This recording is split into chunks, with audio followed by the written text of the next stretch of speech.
சரி lighting okay okay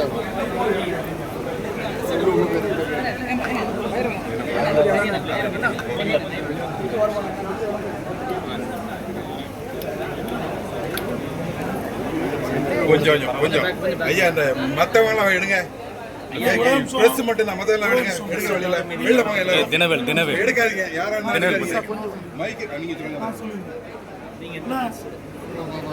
நாங்க நிக்கிறோம் சார் யாரும் இல்லை மத்த யாரும் எடுக்காதீங்க கட்சிக்காரங்க யாரும் எடுக்க வேண்டாம் தினவேல்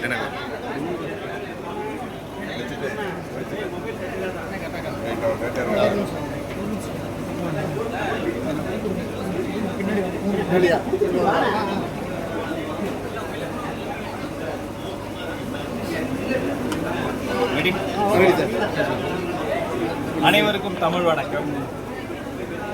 100 ஆண்டுகளுக்கு முன்பு இங்கே வந்த ஒரு ஆங்கில அதிகாரி தனக்கு தங்க காசுகள் கிடைத்ததை குறித்து ஆவணப்படுத்தியிருந்தார். அதன் பிறகு மிக சரியாக 100 ஆண்டுகள் கழித்து தமிழ்நாடு அரசு இந்த தொல்லியல் துறையின் சார்பில் அகழ்வாய்வு பணிகளை மேற்கொண்ட போது ஆச்சரியங்களின் கிடங்காக இந்த இடம் இருக்கிறது. இன்னும் சொல்லப்போனால் இந்த அகழ்வாய்வு பணிகளின் போது சதுர வடிவிலான செங்கல்லால் கட்டப்பட்ட கிணறு கிடைத்திருக்கிறது. ஒவ்வொரு படிநிலையாக போகிற பொழுது ஆழத்திற்கு செல்கிற பொழுது இந்த மண்ணில் இருந்து கல்லால் செய்யப்பட்ட கருவிகள், கிழிப்பான்கள், விலங்கை வேட்டையாடுகிற பொழுது அதை வைத்து அதை தோலை கிழிப்போம். அந்த கருவிகள் நுண்கற்கள் ஒரு சொல்லப்படுற அந்த காலகட்டத்தில் கல்லையே கருவியாக பயன்படுத்தியது.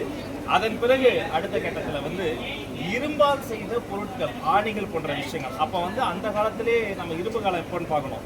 அப்போ இரும்பை நம்ம உலை வைத்து அந்த இரும்பை உருவாக்கி கருவியாக்கினது புலப்படுகிறது.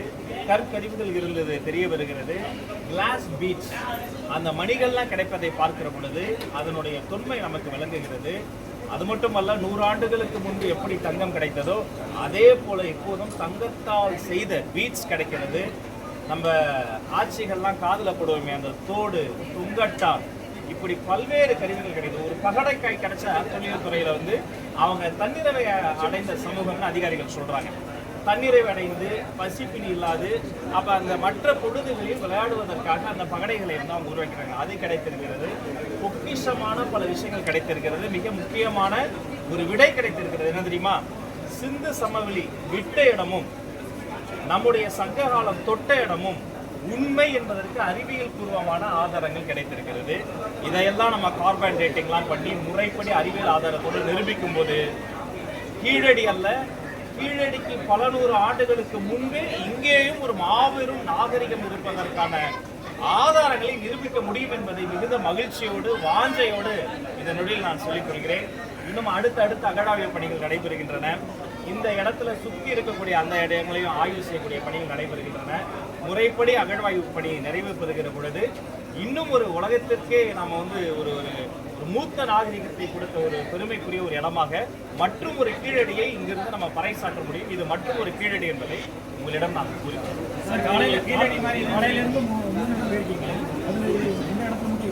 இல்லை, ஒவ்வொரு இடமும் ஒவ்வொரு உச்சங்க. சமணர் படுகை, அந்த சமணர் படுகை அத்தனை கட்சிகள். நிறைய இந்த எலும்பு சார்ந்த பிரச்சனைகள்லாம் வருது. உங்கள் படுக்கையை மாற்றுங்க, உட்காரும் போது இந்த பொசிஷனில் உட்காருங்கலாம் சொல்கிறோம். ஆனால் பல்லாயிரம் ஆண்டுகளுக்கு முன்பு ஒரு சமணர் படுகை கல்லால் குடைஞ்சிருக்கிறாங்க. குடைவரை கோயில் மாதிரி ஒரு கல், அது கிரானைட் கல். அஜந்தா அந்த இடங்கள்லாம் கூட அந்த கல் ரொம்ப சுலபமாக குடைய முடியும். இது கடுமையான கிரானைட் கல். அந்த கல்லை குடைந்து ஒரு படுகை செய்திருக்கிறார்கள். அந்த இடத்தில் நான் இடுப்பை சாய்த்து கொஞ்சம் அப்படி தலை வைத்து பார்த்தேன். கச்சிதமாக இருந்தது. அது மட்டும் இல்ல, கொளுத்து வெயில், நீங்கள் பார்த்துருப்பீங்க. கொளுத்து வெயில் அந்த கல்லை படுத்தணும். அது ஏதோ ஒரு சின்ன ஒரு ஏர் கண்டிஷன்டு எஃபெக்ட் மாதிரி அவ்வளவு இதுவாக தான். அதுவும் அங்கிருந்து படித்து மேலே பார்க்கக்கூடிய எழுத்துகள் தெரிகின்றன, அந்த வானம் தெரிகிறது. அவங்க வானிலையும் அவங்க கற்றிருந்திருக்கிறாங்க. அப்போ அந்த சமணர் படுகையும் அங்கு கிடைக்கக்கூடிய அந்த பாண்டியனுடைய அந்த எழுத்துகளும் அந்த தொல் தமிழி பிராமி எழுத்துகளும் மிக மிக பொக்கிஷமானது. அதுக்கு போகக்கூடிய பாதைகளில் நம்ம சீர் செய்யணும்.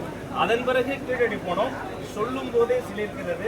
அன்னைக்கே வாட்டரை ரீசைக்கிள் பண்ணியிருக்கிறாங்க. இன்னைக்கு சாயப்பட்டறையிலிருந்து சாயம் கலந்த தண்ணியை சாக்கடை தண்ணியாக விட்டு ஜீவ நதிகள்லாம் பூவ நதிகளாக மாற்றி வச்சிருக்கிறோம். ஆனால் அன்னைக்கு அந்த சாய பட்டறையில எடுத்த தண்ணியை ரீசைக்கிள் பண்ணி அப்படியே ரீயூஸ்க்காக உரைகடாரி பெற்றிருக்கிறாங்க. இங்க வந்து பாக்குறேன் மிகுந்த பெருமையா இருக்கு. இது வந்து நம்ம இந்த சயின்டிபிக்கா ப்ரூவ் பண்ணணும். அந்த எவிடன்ஸ்லாம் வைக்கும்போது என்னைக்கோ, அதாவது சார் சிந்து சமவெளியில கிடைத்த எடுத்துக்கள் இருக்கு பாருங்க, யாராலையுமே டீகோட் பண்ண முடியல. இங்க ஒரு பானை துண்டல் எடுத்திருக்கு பாருங்க, கிட்டத்தட்ட அதே மாதிரி தான் இது வரைக்கும் யாராலுமே டீகோட் பண்ண முடியாத எடுத்துகள் இங்க கிடைத்திருக்கிறது. எங்கேயோ குஜராத் போன்ற பகுதிகளில் மட்டுமே கிடைக்கக்கூடிய அந்த பவள மணிகள், முத்து பவளங்கள் கிடைக்கிறதா எக்ஸ்ட்ரானரி ட்ரேடு நடந்திருக்குங்க. அங்க ரோமாபுரியிலிருந்து இந்த பக்கம் வடக்கில் இருந்து கடல் தாண்டி வந்த வணிகர்களுக்கு இங்கிருந்து தங்கத்தையும் இரும்பையும் கல்லையும் முத்து பவளத்தையும் கொண்டு மாபெரும் ட்ரேடு நடந்திருக்கு. இந்த பொன்னான மாபெரும் மகத்தான வரலாற்றை வெகு விரைவில் பறைசாற்றுவோம். உலகத்திற்கே நாகரிகம் கற்றுத்தந்த மண் இந்த மண் என்பதை மீண்டும் உறக்க செய்வோம். தென்காசி மாவட்டத்தில் ஐயா நினைவு சின்னம் எடுக்கணும் கோரிக்கை அதுக்கான முன்னெடுப்புகள் இல்லை, கட்டாயமா அந்த நினைவு சின்னங்கள் சார்ந்து மணிமண்டபங்கள் சார்ந்து என்னென்ன முறைப்படி செய்யணுமோ அதற்கான ஆயத்த பணிகளை செய்யும். சார், தென்காசி மாவட்டத்தில் இதே போல உள்ளார் போல இது மாதிரி பண்ணியிருந்தோம். இந்த பள்ளி அரசு பள்ளி மாணவர்களுக்கு இது கண்காட்சியாக பண்ணுறதுக்கு ஆக்கி இந்த நேரத்தில் அரசு பள்ளி மாணவர்களை அவ்வப்போது இது மாதிரியான இடங்களுக்கு கொண்டு வருவோம். இது மிகப்பெரிய ஒரு மிக முக்கியமான முன்னெடுப்பு. எல்லா அரசு பள்ளி மாணவர்களும் இனி தொல்லியல் டூர்ஸ் போக போகிறாங்க. இன்னொன்று பெருமையாக சொல்கிறேன், நேற்றைய தினத்தில் ஆரம்பிச்ச தமிழ்நாடு வரலாற்றிலேயே முதல் முறையாக அரசு பள்ளியில் படிக்கிற ஆர்டிசம் மாணவர்களுக்கு இனி மாதத்தில் ஒரு முறை உலக சினிமா காட்டப்படும். முதல் ஷோ மிகுந்த தயக்கத்தோடு 40 குழந்தைகளை பேரண்ட்ஸோட நேற்று கூப்பிட்டு வந்தோம். ஏன்னா பொது இடத்துக்கு அந்த சிறப்பு ஸ்பெஷல் சில்ட்ரனை கூப்பிட்டு போகும்போது அவங்க கத்துவாங்க, சத்தத்தை கேட்டால் பயப்படுவாங்க, பப்ளிக் பேனிக் ஆவாங்க. தமிழ்நாட்டு வரலாற்றிலேயே முதல் முறையாக அரசு பள்ளி அனைவருக்குமான பள்ளி, ஆரோக்கியமான பள்ளி என்பதை நிரூபிக்க வைக்கல. ஆர்டிசம் குழந்தைக்கு நேற்றில் இருந்து மாதம் ஒரு முறை உலக சினிமா நான் அவங்களோட பார்க்க போகிறேன். அதே மாதிரி இந்த தொல்லியல் டூர், தொல் பயணம் என்பது அரசு பள்ளி மாணவர்களுக்கு பிரத்யேகமாக நடத்தப்படும். சார், தென்காசி மாவட்டத்தில் அரசு பள்ளியில் ஒரு சில பள்ளியில் பார்த்தீங்கன்னா இசை கூட பள்ளி கற்றுத்தராங்க. இதை எப்படி பார்க்குறீங்க? எல்லாம் அனைத்து பள்ளியில் கொண்டு வரதுக்கு வாய்ப்பு இருக்கு. ஒவ்வொரு குழந்தைக்கு ஒரு தனித்திறமை இருக்குங்க. ஒரு குழந்தை எழுதும், ஒரு குழந்தை பேசும், ஒரு குழந்தை பாடும். அந்த குழந்தை யார், அது அந்த குழந்தையே கண்டுபிடிப்பதற்கான அந்த கல்வி சீர்திருத்தத்தில் நடைபெறுகிறது. கரிக்குலம் கமிட்டியினுடைய புதிய தலைவர் இந்த வாரத்தில் அநேகமாக மயில்சாமி அண்ணாதுரை அவர்கள் மாண்புமிகு முதல்வரை சந்தித்து கரிக்குலம் கமிட்டியை நாங்கள் மறுபடியும் ஒரு ஹை லெவல் கமிட்டி மீட்டிங் நடத்த போகிறோம். அப்போது சிலபஸ் மாறுகிறது, சிறப்பான காலம் பிறக்கிறது. இந்திய சுதந்திர போராட்ட வீரர் மாமன்னர் பூலித்தேவரோட அடைப்புறத்தில் வெண்ணிக்காலடி சிலை எழுப்பிட்டு அவரோட அரசு விழா அறிவிக்கும் சொல்லி அவர் கோரிக்கை. மாண்புமிகு முதல்வரினுடைய முறைப்படி அனுமதி பெற்று அவர்களினுடைய முறையான சரியான அந்த கோரிக்கை குறித்து பரிசீலித்து நல்ல முடிவு எடுக்கும். சார், பழனி கோயிலில் நடந்த நில மோசடி முறைகேடு அரசுக்கு தெரியாமல் நடக்க வாய்ப்பே இல்லை அப்படின்னு சொல்லி முன்னாள் பத்திரப்பதிவுத்துறை அமைச்சர் மூர்த்தி வந்து உங்களை விமர்சனம் பண்ணியிருக்காரு. இன்னைக்கு யார் அவரா? நகைச்சுவை செய்தியில் போட்டீங்க. முறைகேடை பற்றி யார் சொல்றது இல்லையா ஐயா? அது திட்டமிட்டு அந்த தம்பி, பாவம் சின்ன தம்பி, நல்ல அருமையான மாண்புமிகு அமைச்சர், திட்டமிட்டு அவர் மீது நடத்தப்படுகிற ஒரு அவதூறுக்கெல்லாம் நம்ம பதில் சொல்ல முடியாது. எதுவாக இருந்தாலும் சட்ட ரீதியாக அவர் எதிர்ப்பு. ஒரே ஒரு கேள்வி, சங்கரன்கோவில் சங்கரநாத சுவாமி திருக்கோவிலில் 1.5 கோடி 50 லட்சத்தில் லைட் சீரியல் லைட் போட்டாங்க. ஆனால் முறையாக அரசு அதுக்கு இன்னும் திறப்பு விழா பண்ணாதனால இப்போ திருவிழா நடக்குது. இந்த நேரத்தில் கூட அதை ஓப்பன் பண்ண முடியாமல் இருக்குது. அதுக்கு ஏதாவது நடவடிக்கை மேற்கொள்ளப்படும்? இல்லை, உடனடி, அதாவது இந்த எலெக்ஷன் நேரத்தினால அதை காரணம் காமிச்சு பல பணிகள் அவங்க இடைநிறுத்தியிருந்தாங்க. ஆனால் எந்த ஒரு அரசியல் வேறுபாடும் இன்றி, அது அவர்கள் ஆரம்பித்ததாக இருந்தாலும் சரி, அது தொல்லியல் பணியாக இருந்தாலும் சரி, மக்கள் பணி கட்சி வேறுபாடின்றி தொடரும். மாற்றுங்கள். செய்தித்துறையில் உள்ள இது மாற்றங்கள். செய்தித்துறைக்கு இன்னும் சிறப்புகள் செய்ய போகிறோம். பத்திரிகையாளர்களை இன்னும் நாங்கள் காப்பாற்ற போகிறோம்.